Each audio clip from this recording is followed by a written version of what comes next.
Hi everybody and welcome to Wrasslin Dogs Farms.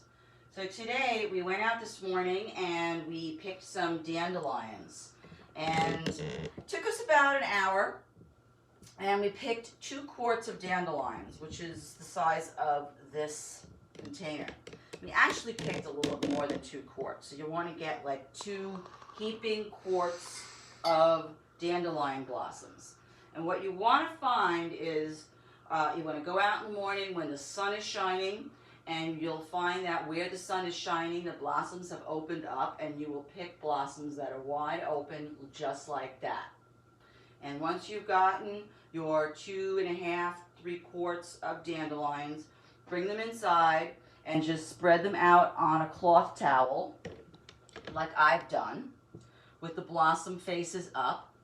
And during the day you'll see that some of the dandelions will start to close, as this one has, and this one, which is a little bit bigger.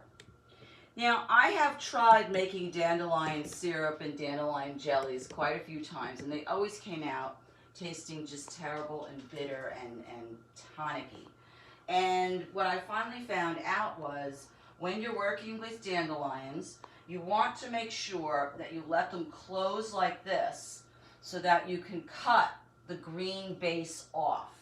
So everything in this base of the dandelion is a kind of rubber substance. That is why it tastes terrible when you try to use dandelion and you don't cut that off.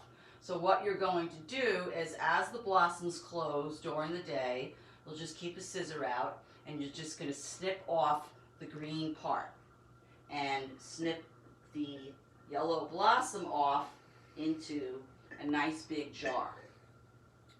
And once you're done filling the jar with all these blossoms, then you're going to add 2 quarts of cold water. Cover the jar with a piece of muslin and a rubber band, and you let it sit for 2 days. Now, after it's done sitting for 2 days, you're going to take the contents of the jar and pour them into a non-reactive pot, big enough to hold that quantity of liquid. Anything like an enameled pot is great.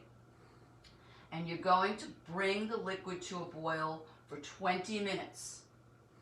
And then when it's done boiling for 20 minutes, you're going to strain the liquid into another pot and use a sieve or a coffee filter to strain out the solids. Then you're going to return the liquid to the original saucepan you were cooking the tea in, and you're going to add 1.5 cups of sugar. And you're going to bring that to a boil, and then you're going to simmer it, and you're going to measure the height of the liquid. And you're going to let that liquid continue to simmer until it's lost 1/2 of its volume. And once that's all done, you can strain or funnel the liquid into a jar, and I love it. It actually has a beautiful butterscotch flavor, and it fills the house with just a wonderful scent while it's cooking. I know 2 of my friends, Lourdes Gamez and Mario Fava, both bought the dandelion syrup from me last year when I made it and really loved it and used it on pancakes and waffles.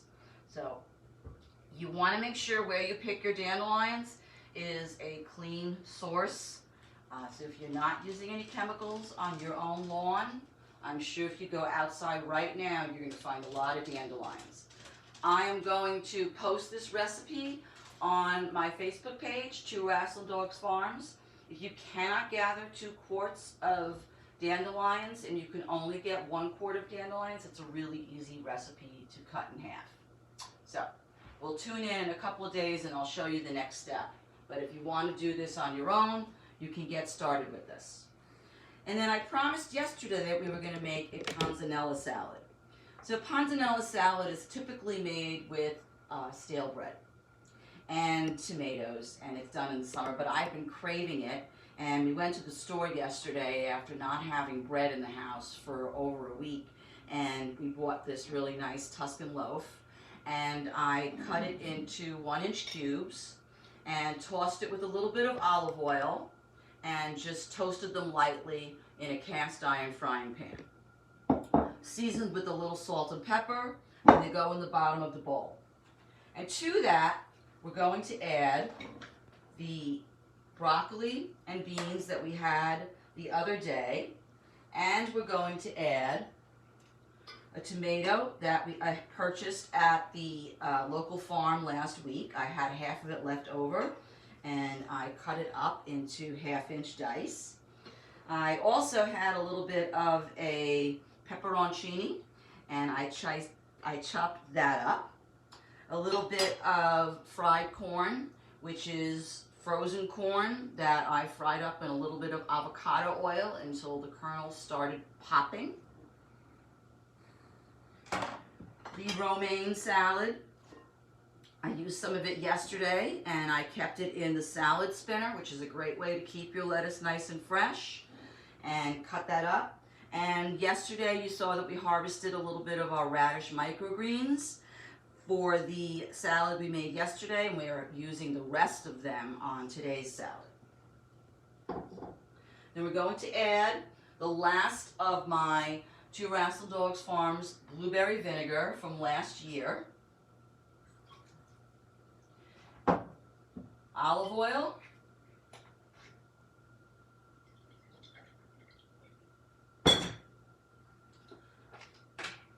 a little salt, and a few grinds of pepper. And we'll toss this together and we'll let it sit for about 5 or 10 minutes so that it marinates. And we're going to have this tonight with our meatball heroes. Those are the two Wrasslin dogs that you hear in the off camera. Obviously somebody was walking by our house, and they're on guard. So that's the salad. This is something you can easily make with things you have in the refrigerator. It's a really great side dish for grilled chicken or for pasta. And it's a really great way to use up little odds and ends that you have in your refrigerator. Thank you, everybody, and goodbye from Two Wrasslin Dogs Farms with the two Wrasslin dogs in the background. See you next time.